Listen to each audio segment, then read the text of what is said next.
रात के 12 बजे चारों तरफ घना कोहरा छाया हुआ था। ऐसे में दो भाई सुमन और नीरज अपने कंधे पर कुदाल और भवड़ा रखे जंगल की तरफ बढ़ रहे थे। अरे इतनी रात हो गई, वो बरगद का पेड़ तो कहीं नजर ही नहीं आया जो पिताजी ने मरने से पहले बताया था। कहीं पिताजी मरते मरते मजाक तो नहीं कर गए ना? अरे भैया, अभी तो जंगल की शुरुआत ही हुई है, वो पेड़ भी हमें मिल जाएगा। पिताजी जीते जी कभी झूठ बोले नहीं, मरते मरते भला क्या ही झूठ बोलेंगे। हाँ, वो बात तो ठीक है, लेकिन मुझे वो कहानी याद आ रही है जिसमें एक बूढ़ा मरते मरते कह जाता है कि उसने जमीन में खजाना गाड़ा है और उसके मरने के बाद उसके चारों बेटे जमीन खोदते रहते हैं मगर उन्हें खजाना नहीं मिलता। और जब वो पूरी जमीन खोदने के बाद भी खजाना हासिल नहीं कर पाते तो एक बूढ़ा उन्हें समझाता है कि ए बेटा, तुम्हारे बाप जब खजाने की बात कर रहे थे तब उनका इशारा इस जमीन पर उगने वाली फसल से था। इस जमीन पर खेती करो, फसल उगाओ, क्योंकि फसल ही किसी खजाने से कम नहीं होती। वैसे भैया, आप भी ना क्या क्या सोचते रहते हो, लेकिन मुझे अपने पिताजी पर पूरा भरोसा है, वो ऐसा तो नहीं करेंगे।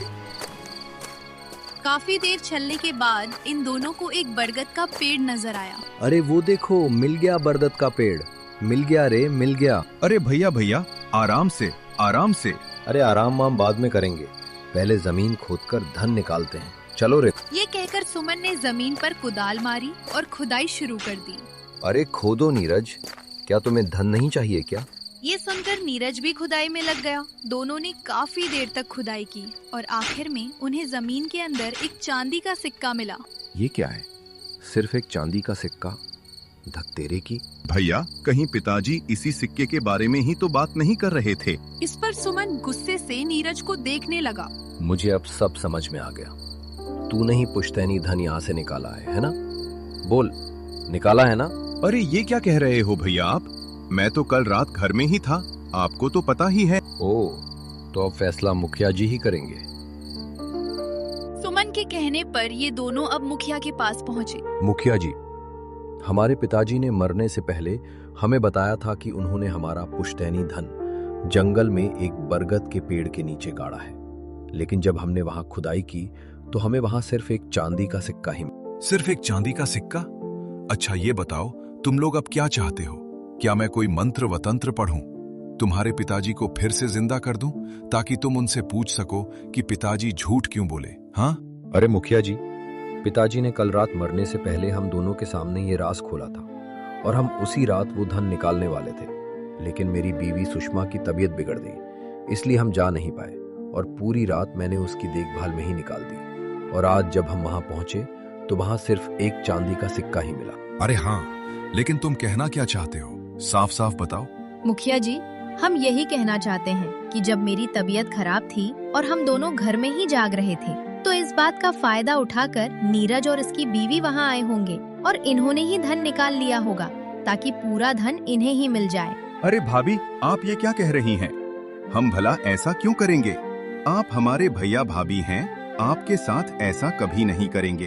अरे जब दौलत दिखाई देती है ना, तो भैया भाभी भी दिखाई नहीं देते, और एक सिक्का वहां गलती से रह गया, इसका मतलब साफ है कि तुम दोनों ने ही धन वहां से निकाल लिया, मेरी बीवी की खराब हालत का फायदा उठाकर। अब तो मुझे ये भी लगने लगा है कि मेरी बीवी को बीमार भी तुम लोगों ने ही किया होगा। बस बहुत हुआ भैया, आप मेरे साथ साथ मेरी बीवी को भी बेइज्जत कर रहे हैं। मुझे ना पहले धन का लालच था, ना आज है। आप ही रहिए इस कोठी में, मुझे आपके साथ बिल्कुल नहीं रहना। अरे देख सुमन, तुम ऐसे बिना किसी साक्ष्य के ये तय नहीं कर सकते कि इन्हीं दोनों ने धन चुराया है, और नीरज इतना लालची तो कभी नहीं हो सकता। अरे क्यों नहीं हो सकता मुखिया जी? क्या ये राजा हरिश्चंद्र की औलाद है क्या? चलो पार्वती, हम इस घर में अब नहीं रहेंगे, चलो। अरे भाई, जज्बाती मत बनो नीरज, इस घर पर तुम्हारा भी उतना ही हक है जितना तुम्हारे भाई सुमन का है। नीरज की बात सुनकर पार्वती ने बक्सा उठाया और दोनों ने उसी समय घर छोड़ दिया। अब हम कहाँ रहेंगे जी? बिना छत के कैसे गुजारा होगा? पार्वती, अब यही जमीन हमारी संपत्ति है। हमें भगवान का शुक्रिया अदा करना चाहिए कि हमारे पास इतनी बड़ी जमीन है। कुछ लोगों के पास तो यह भी नहीं होती। नीरज ने जमीन के एक हिस्से पर एक कुटिया बनाई और अपनी बीवी के साथ उसमें रहने लगा। और बाकी बची जमीन पर उसने खेती का काम शुरू कर दिया। देख लिया मेरे दिमाग को। हाँ जी, मान दे आपके दिमाग को। आपने कितनी चालाकी से वो सारा धन हड़प लिया और किसी को कुछ पता भी नहीं चला। अब तो मैं अपनी सारी ख्वाहिशें पूरी करूंगी। अरे इस तरह नहीं भाग्यवान, अभी हमें ये नहीं दिखाना कि हमारे पास धन है। इस समय बस यही दिखाना है कि मैंने मेहनत मजदूरी करके बड़ी मुश्किल से धन कमाया है, और जब एक आध साल गुजर जाए तब खुलकर उस धन का इस्तेमाल शुरू करेंगे। इंतजार का फल मीठा होता है भाग्यवान। ठीक है जी, जैसा आप कहें। मैं एक गधा लेकर आता हूँ, उसी गधे के साथ बाजार जाया करूंगा। यूं ही घूम फिर कर वापस आ जाया करूंगा, और सबको यही लगेगा कि मैं गधे के साथ मजदूरी करके थोड़ा बहुत धन कमा कर लाता हूँ। वाह क्या बात है, मजा आएगा। सुमन गधा खरीदने की नीयत से घर से निकला। उस समय नीरज जमीन पर खेती कर रहा था। बेवकूफ कहीं का, इस बंजर जमीन पर तो हमारा बाप भी फसल नहीं उगा पाया, तो ये क्या उगाएगा। अरे हम तो चले मस्ती में जंगल के रास्ते। वो अब जंगल के रास्ते से बाजार की तरफ जा रहा था। तभी उसने एक अजीब सा दृश्य देखा। ये आप क्या कर रहे हैं मालिक? आप मुझे कहाँ ले जा रहे हैं? मेरी ही वजह से आप एक अमीर सेठ बने हैं और आप मेरे साथ ही ऐसा सलूक कर रहे हैं। अरे यही तो वजह है कि मैं तुझे यहाँ छोड़ने आया हूँ। तू एक जादुई गधा है और तेरी ही वजह से मैं इतना अमीर सेठ बना हूँ। अब अगर यह बात किसी को पता चल गई तो कोई तुझे ले जाएगा, और मैं नहीं चाहता कि कोई तेरा इस्तेमाल करके मुझसे भी ज्यादा अमीर हो जाए। अरे मालिक ऐसा मत कीजिए। क्या आप मुझे यहाँ मारने के लिए लाए हैं? अरे नहीं नहीं, मैं तुझे मारूंगा नहीं। ये कहते हुए उस सेठ ने गधे को एक पेड़ के साथ बांधा और बोला, अब कुछ दिन तक यहाँ तुझे खाना पीना नहीं मिलेगा, तो तू अपने आप ही मर जाएगा। मैं क्यों अपने हाथ गंदे करूं? नहीं मालिक, मुझे छोड़कर मत जाइए मालिक। गधे के पुकारने पर भी वो सेठ वहाँ से चला गया। लेकिन अब सुमन के चेहरे पर एक भयानक मुस्कान झलक आई। अरे क्या कहा? ये गधा जादुई है? क्या बात है भगवान, आप तो मुझ पर बहुत उदार हो रहे हैं। पहले धन मिल गया, अब जादुई गधा भी मेरे सामने है। मेरी तो दिवाली, ईद और दशहरा सब एक साथ मन जाएगा। ये कहकर वो गधे के पास पहुंचा और अपने हाथ जोड़कर उसे प्रणाम किया। प्रणाम गधे महाराज। अरे ये क्या, एक इंसान मुझे प्रणाम कर रहा है, एक गधे को प्रणाम? आप कोई आम गधे नहीं है महाराज, मैंने सब देख और सुन लिया है। आपने उस आदमी को कितना अमीर बनाया और वो कितनी बेरहमी से आपको यहाँ मरने के लिए छोड़ गया। क्या तुम्हें पता चल गया कि मैं जादुई गधा हूँ? अरे मुझे अपने साथ मत ले जाना, मुझे यहीं मरने के लिए छोड़ जाओ। कैसी बात करते हैं महाराज, आपको क्यों छोड़ जाऊं? आप तो पूजनीय हैं। अब तुम भी मुझे उस आदमी की तरह घर ले जाओगे, फिर 16 दिन तक मेरी खातिरदारी करोगे, और जब मैं तुम्हारी ख्वाहिश पूरी करके तुम्हें अमीर सेठ बना दूंगा तो तुम भी मुझे इसी तरह यहाँ मरने के लिए छोड़ जाओगे। अरे नहीं नहीं, मैं ऐसा कुछ नहीं करूंगा। मैं तो बस सत्कर्म की भावना से आपको अपने साथ ले जाना चाहता हूँ। आपकी सेवा करूंगा, खिलाऊंगा, पिलाऊंगा, आपकी आरती भी करूंगा। गधे के लाख मना करने के बाद भी सुमन ने उस गधे को खोला और उसे अपने घर ले गया। अरे वाह, आपको तो गधा भी मिल गया। कितने में खरीदा आपने इसे? अरे सुषमा, क्या कहती हो? इन्हें गधा मत कहो, इन्हें गधा महाराज कहो। क्या पागल हो गए हैं जी? एक गधे को इतनी इज्जत दूं? अरे मालिक मुझे छोड़ दीजिए ना, यहाँ भी मेरी कोई कदर नहीं होती।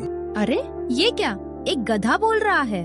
अरे तुम चुप हो जाओ, बात को समझती नहीं हो, मेरे साथ आओ। सुमन सुषमा को साइड में ले गया और उसे गधे के बारे में सब कुछ बताया। अरे वाह, इसका मतलब है कि अब हम और भी अमीर होने वाले हैं। लेकिन हमें गांव वालों को यही दिखाना है कि मैं गधे के साथ मजदूरी करके थोड़ा बहुत धन कमा रहा हूँ। इधर बेचारा नीरज जमीन पर दिन रात मेहनत करते करते परेशान था। पार्वती, इतनी मेहनत के बाद भी इस जमीन पर एक पौधा नहीं उगा। अब तो लगता है कि मुझे मेहनत मजदूरी करके ही धन कमाना होगा। अब समझ में आया कि उन्होंने जानबूझकर आपको ये जमीन क्यों दी, क्योंकि ये तो पूरी तरह बंजर है। मेरा तो अब भगवान पर से भरोसा ही उठ गया है। उसने हमारे साथ कितना अन्याय किया है, लगता है उसने न्याय करना ही छोड़ दिया है। अरे पार्वती, ऐसा नहीं कहते।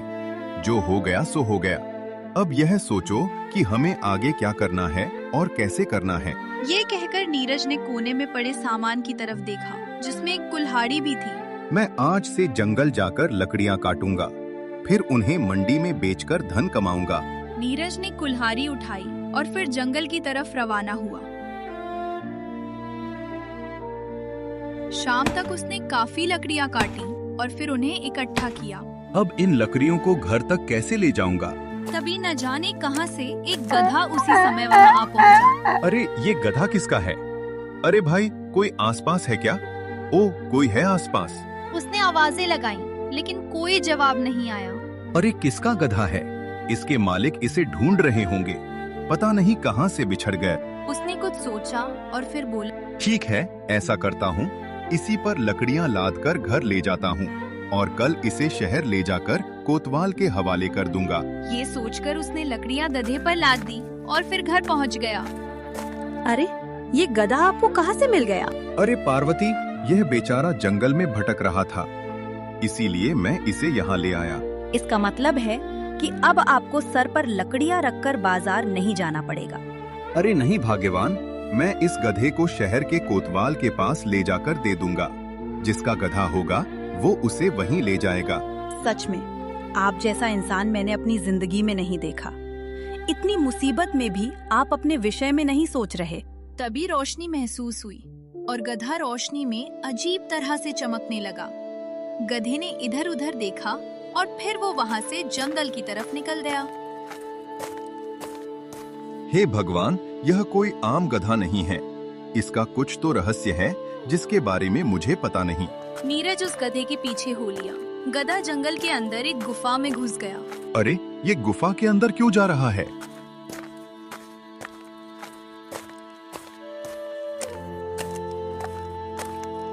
अरे मालिक, आप आ गए। अरे तुम बोल सकते हो? हाँ, मैं बोल सकता हूँ। और आपने ये भी देख लिया होगा कि मैं रोशनी में किस तरह चमकता हूँ। मैंने देखा, लेकिन ये क्या रहस्य है? तुम असल में कोई गधा ही हो या फिर कुछ और? ये रहस्य तो मैं किसी को बता नहीं सकता मालिक, लेकिन मैंने देखा है कि आप बहुत ही सभ्य व्यक्ति हैं, इसलिए मैं आपकी मदद करना चाहता हूँ। अरे आप तो मेरे पीछे आइए मालिक। ये कहकर गधा आगे बढ़ गया और दोनों एक जगह पहुंचे।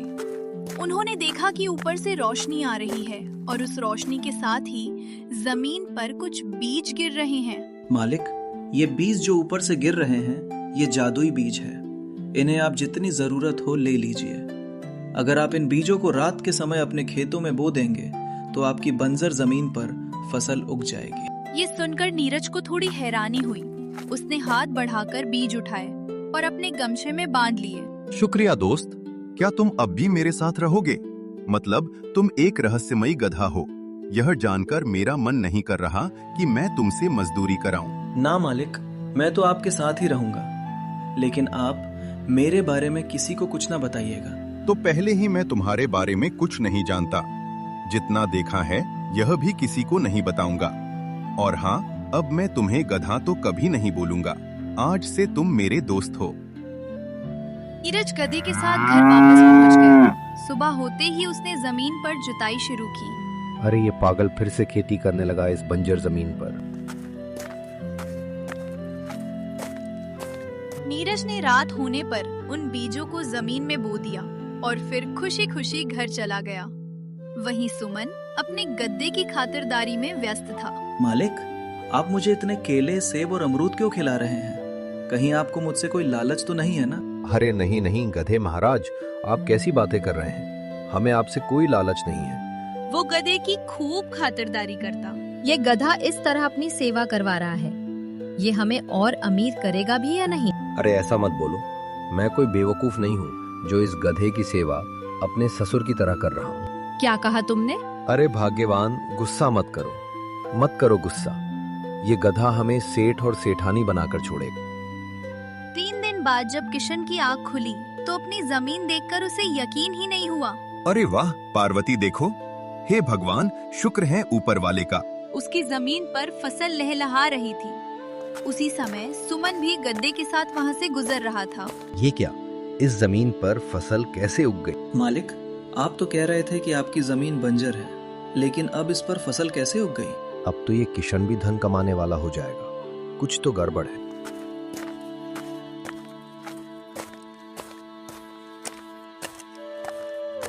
पार्वती चलो, हम लोग फसल काटने का काम शुरू कर देते हैं।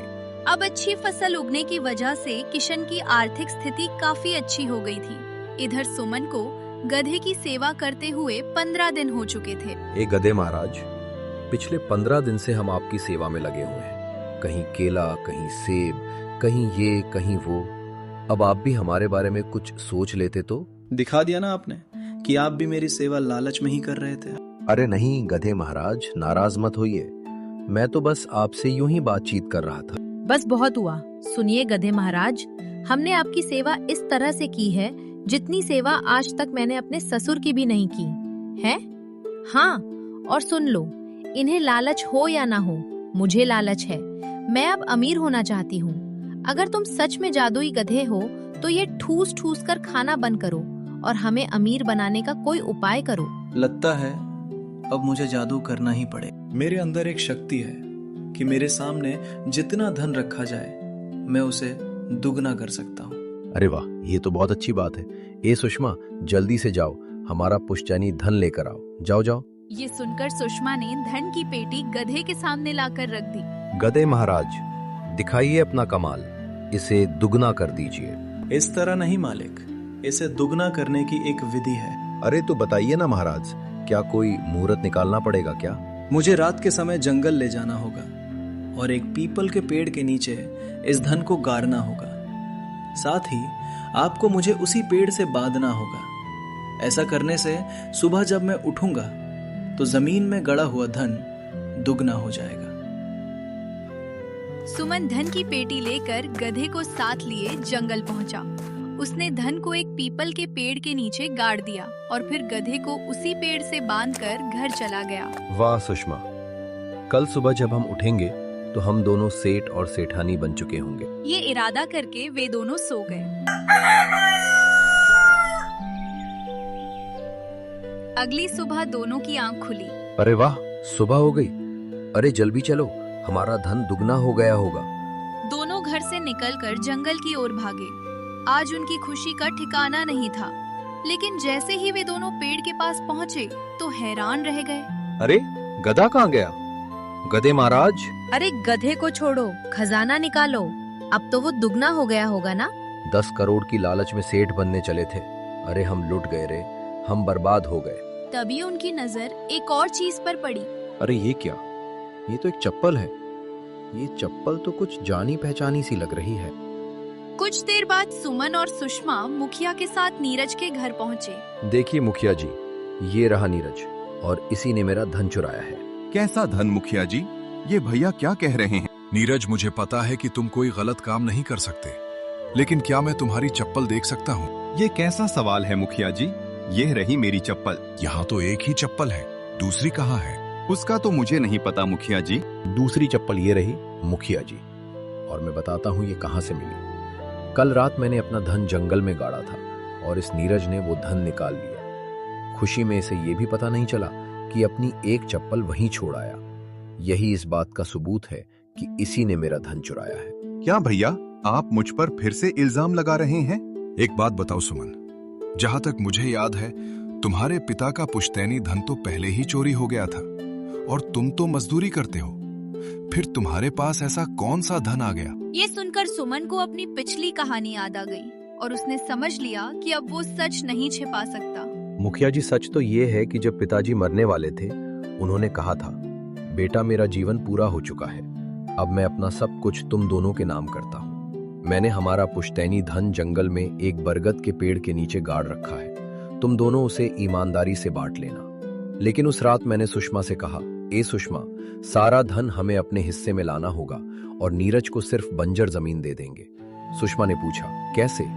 मैंने कहा, तुम बीमार होने का नाटक करो, मैं तुम्हें छोड़कर कहीं नहीं जाऊंगा, ऐसा सबको दिखाएंगे, और रात को मैं चुपचाप जाकर धन निकालकर दूसरी जगह गाड़ दूंगा। उस रात मैं चुपके से जंगल गया, धन निकाला और दूसरी जगह गाड़ दिया। अगले दिन मैंने नीरज को घर से निकाल दिया और सारा धन अपने घर ले आया। अरे तुम कितने बड़े धोखेबाज हो, तुम जैसे को तो भगवान नरक में भी जगह न दे, धोखेबाज कहीं के। भैया, आपको सारा धन चाहिए था तो एक बार कहकर तो देखते, मैं तो हंसते हंसते दे देता। अब ये बताओ कि धन को फिर से जमीन में गाड़ने का क्या मतलब था? मुखिया जी, असल में मुझे एक जादुई गधा मिल गया था। उसमें ये शक्ति थी कि वो धन को दुगना कर सकता था। मैंने उसी धन को दुगना करने के लिए पीपल के पेड़ के नीचे गाड़ा था, लेकिन इस नीरज ने उसे चुरा लिया। क्या? मैंने कोई चोरी नहीं की भैया। अरे तो फिर तेरी चप्पल वहां कैसे पहुंची? ये बात मैं आपको बताता हूँ। तभी सबने देखा कि वहाँ सुमन का गधा खड़ा था और उसके पास ही एक दूसरा रहस्यमयी गधा भी आ गया। अरे ये क्या करिश्मा है पार्वती? तुमने कहा था कि भगवान ने न्याय करना छोड़ दिया है। अब देखो भगवान का न्याय। हम दोनों ही जादुई गधे हैं। मैं नीरज के पास पहुंचा और ये दूसरा गधा सुमन के पास। सुमन ने इस बार भी लालच चुना और नीरज ने मेहनत। सुमन ने नीरज के साथ धोखा करके जो धन हड़प लिया था, उसी लालच में उसने उसे फिर जमीन में गाड़ दिया। तब हमने वो धन गायब कर दिया और नीरज की चप्पल वहां रख दी ताकि सच सबके सामने आ जाए। ये सुनकर सब हैरान रह गए। पार्वती ने गधों के आगे हाथ जोड़ लिए। हमें माफ कर दीजिए, लेकिन आप हैं कौन? आपका असली रूप क्या है? ये एक रहस्य है। बस इतना समझ लो कि भगवान ने न्याय कर दिया। ये कहकर दोनों गधे गायब हो गए और सामने धन की पेटी प्रकट हो गई। अब बताओ सुमन, कौन है चोर और कौन निर्दोष? मुझे माफ कर दो नीरज और भाभी, मुझसे बहुत बड़ी गलती हो गई। आज से हम साथ रहेंगे और धन को आधा आधा बांट लेंगे, जैसे पिताजी चाहते थे। नीरज और पार्वती ने सुमन और उसकी पत्नी को माफ कर दिया। दोनों ने धन बराबर बांट लिया, मिलकर खेती करने लगे और उनकी सारी परेशानियां दूर हो गईं।